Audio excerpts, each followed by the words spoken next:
Hi everyone. Today in this lecture we shall continue the topic of the cell wall. Okay.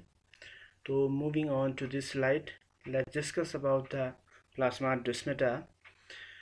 तो देखो ये plasmodesmata जो है वो क्या होते हैं उसके बारे में हम जानने की कोशिश करेंगे। ठीक है।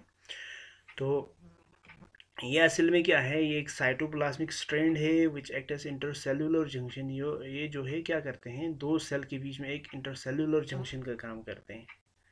ठीक है। एक साइटोप्लाज्मिक स्ट्रेन जो इंटरसेल्युलर एक जंक्शन का काम करते हैं उसको हम क्या बोलेंगे, प्लाज्मोडेस्माटा।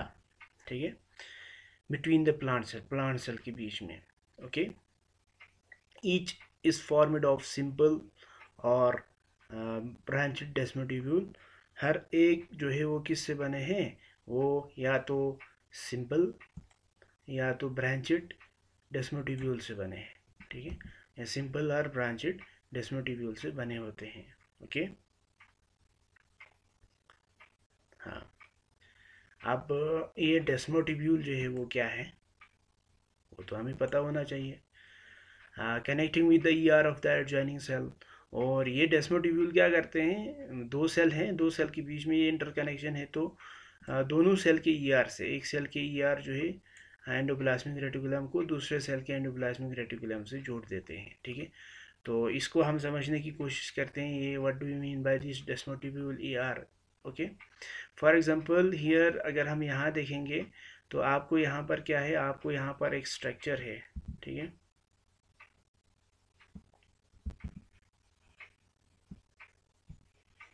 हाँ देखो। हाँ, इसको अगर हम थोड़ा अच्छे से देखेंगे तो यहाँ देखो आपको ये वाला ई आर लिखा है, एंडोप्लाज्मिक रेटिकुलम लिखा है। ठीक है। तो ये है, मसलन ये वाला जो है वो एंडोप्लाज्मिक रेटिकुलम है इस सेल का, पहले वाले सेल का। ठीक है। यहाँ से ऊपर वाला एक सेल है, इसका क्या है, एंडोप्लाज्मिक रेटिकुलम है। ठीक है। अब दूसरा सेल जो है वो क्या है, मसलन ये वाला है। ठीक है। ये वाला भी दूसरा सेल है। इन दोनों के बीच में ये सेल वॉल है, ये सेल वॉल मान लिया। ठीक है। दोनों सेल जुड़ा हुआ है, दोनों एक दूसरे के साथ जुड़ा हुआ है। अब एक ईआर जो है अपर सेल में था और उसी तरह से नीचे वाले सेल में ये भी क्या है, एक ईआर है, एंडोप्लाज्मिक रेटिकुलम है। ठीक है। तो अब क्या करते हैं, एक सेल का ईआर जो है दूसरे सेल के ईआर के साथ इंटरकनेक्टेड है। ठीक है। और इंटरकनेक्टेड ये ट्यूब लाइक स्ट्रक्चर है, यहाँ से इस तरह से एक ट्यूब लाइक स्ट्रक्चर है। ठीक है। ये जो ट्यूब लाइक स्ट्रक्चर है वो क्या है, असल में ये है डेस्मोटिब्यूल। ठीक है। ये है डेस्मोटिब्यूल। ओके। डेस्मोटिब्यूल। हाँ, और अब ये जो ओवरऑल स्ट्रक्चर जो है वो क्या है, एक तरह से प्लाज्मोडेस्माटा है। ठीक है। यानी प्लाज्मोडेस्माटा का काम क्या हुआ, ये दो सेल को इंटरसेलुलर जंक्शन, दो सेल्स को जंक्शन करते हैं, जोड़ देते हैं। ठीक है। प्लांट के दो सेल होगा, उन दोनों को जोड़ देते हैं। ठीक है। और प्लांट के इन एक सेल्स के ईआर को दूसरे सेल के ईआर के साथ एकदम जोड़ देते हैं, किसके थ्रू, एक डेस्मोटिब्यूल यानी ब्रांचिंग ट्यूब लाइक स्ट्रक्चर के थ्रू, जिसको हम डेस्मोटिब्यूल बोलते हैं। और इस ओवरऑल कनेक्शन को हम क्या बोलेंगे, प्लाज्मोडेस्माटा बोलेंगे। ठीक है। चलो। हाँ, इससे क्या होगा, देखो, this help on exchange of cell between the cells. ठीक है। एक्सचेंज ऑफ मटेरियल से। ठीक है। ये क्या करते हैं, एक सेल्स के चीज़ों को दूसरे सेल्स के साथ जोड़ देते हैं। इसमें काफ़ी मददगार होगा ये, अगर इस तरह से सेल, दो सेल्स के बीच में अगर इंटरकनेक्शन होगा तो उससे क्या होगा, फ़ायदा होगा कि एक सेल दूसरे सेल के साथ किस तरह से इंटरकनेक्ट रहेगा और क्या इसमें क्या फ़ायदा रहेगा उसके लिए। ठीक है। हाँ, जी sir, one exchange of cell between, हाँ, ये एक तरह से क्या हो गया, प्लाज्मोडेस्माटा के बारे में थोड़ा सा डिटेल हो गया। ठीक है। जैसे आपको इस फिगर में, अगर फिगर ए में भी अगर आप देखेंगे तो इसमें क्या है, ये वाला देखो, ये सेल है इस तरह से, इसमें भी सेल है। ठीक है। इन दोनों के बीच में यहाँ से क्या है, एक तरह से इंटरकनेक्शन के लिए यहाँ पर आपको प्लाज्मोडेस्माटा है, इस तरह से भी हो सकते हैं। ठीक है, यानी डिफरेंट टाइप्स हैं उसे। सी में देखेंगे तो इसमें भी देखो अलग से है, ठीक है। ओके, चलो moving on to the next slide. अब देखो ये जो सेल वॉल है उसको अगर हम देखेंगे कि फंगी में अगर सेल वॉल देखेंगे, फंगी में जो सेल वॉल होते हैं वो माय डियर ये बने होते हैं एक इम्पॉर्टेंट मटेरियल, यानी जिसको हम बोलते हैं काइटिन। काइटिन से बने होते हैं, ठीक है, काइटिन से बने होते हैं, ठीक है। ये जो cell wall in fungi is made up of chitin से, फंगी में जो सेल वॉल होते हैं वो किससे बने होते हैं, काइटिन से बने होते हैं सर। ओके, उसी तरह से अगर हम प्रोक्यूरियोट्स में देखेंगे तो ये जो सेल वॉल है वो बने होते हैं सर पेप्टिडोग्लाइकन्स, ठीक है, किससे बने हैं, पेप्टिडोग्लाइकन्स से बने हैं, ठीक है। एक्सेप्ट एक प्रोक्यूरियोट ऐसे हैं जिसमें ये पेप्टिडोग्लाइकन्स का नहीं बना होते हैं, वो है माइकोप्लाज्मा, जिसको हम, जिसका दूसरा नाम PPLO भी बोलते हैं, ठीक है। और प्लाज्मा, माइकोप्लाज्मा को अगर हम देखेंगे, ये जो है जितने भी सेल्स, अगर लिविंग ऑर्गेनिजम्स का जितने भी सेल्स है उनमें से सबसे स्मॉलेस्ट सेल जो है उसको वो क्या है, एक तरह से mycoplasma is the smallest cell, ठीक है।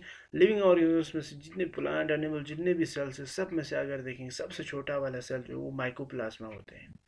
और इस माइकोप्लाज्मा ये जो है असल में प्रोकैरियोट है, लेकिन ये इसका सेल वॉल जो है वो पेप्टिडोग्लाइकन्स का नहीं बना होते हैं। बाकी जितने भी प्रोकैरियोट्स हैं सबका पेप्टिडोग्लाइकन्स से बने होते हैं। पेप्टिडोग्लाइकन्स एक तरह का एक केमिकल या कंपाउंड है, ठीक है, जिससे प्रोकैरियोटिक सेल वॉल बने होते हैं, ठीक है।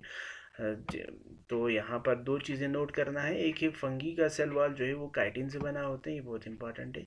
और प्रोकैरियोट सेल वॉल जो है वो किसके बना होते हैं, वो है पेप्टिडोग्लाइकन्स के बने होते हैं, ठीक है। ये दो चीज़ें नोट करना है। ओके, हाँ फंक्शन देखो आप,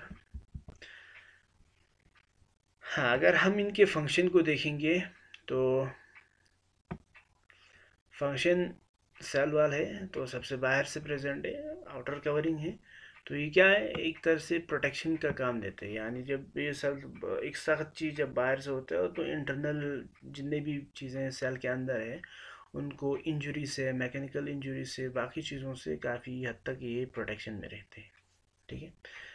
ये उसी तरह से ये एक तरह का मैकेनिकल सपोर्ट करते हैं, कोई चीज़ें अगर लग जाए प्लांट्स के साथ तो प्लांट का सेल जो एकदम डिस्ट्रॉय नहीं होना चाहिए, ठीक है। एक तरह से वो रेजिस्टेंस बैरियर, ठीक है, का काम देते हैं कौन, सेल वॉल, ठीक है।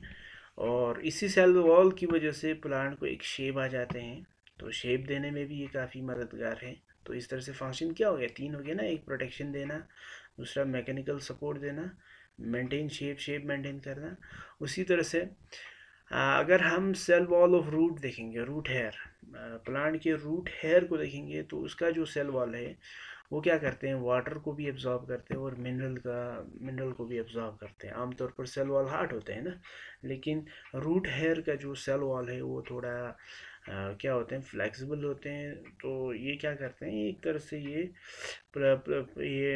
वाटर को एब्जॉर्ब करने में या सॉइल से मिनरल्स को एब्जॉर्ब करने में ये काफ़ी हेल्पफुल होते हैं। तो इस तरह से सेल वॉल का function absorption of water in mineral में भी है, ठीक है। उसके अलावा हमने देखा था कि सेकेंडरी सेल वॉल में सुबेरिन क्यूटिन होते हैं, ये दोनों क्या करते हैं, ये दोनों करते हैं सर इवापोरेशन ऑफ वाटर करते हैं, यानी वाटर को इवापोरेट होते हैं ना, तो इवापोरेशन ऑफ वाटर में कौन रोल करते हैं, सुबेरिन और क्यूटिन। तो इस तरह से इनडायरेक्टली फंक्शन क्या हो गया, function of the cell wall is the involve in the evaporation of water, ठीक है। और उसके अलावा हमने ये भी देखा था कि लिग्निन जो है वो स्ट्रेंथ देते हैं, ठीक है, और रिजिडिटी देते हैं, ये भी एक तरह से क्या है, function of the cell wall है, ठीक है। Thank you so much for listening me, thank you so much.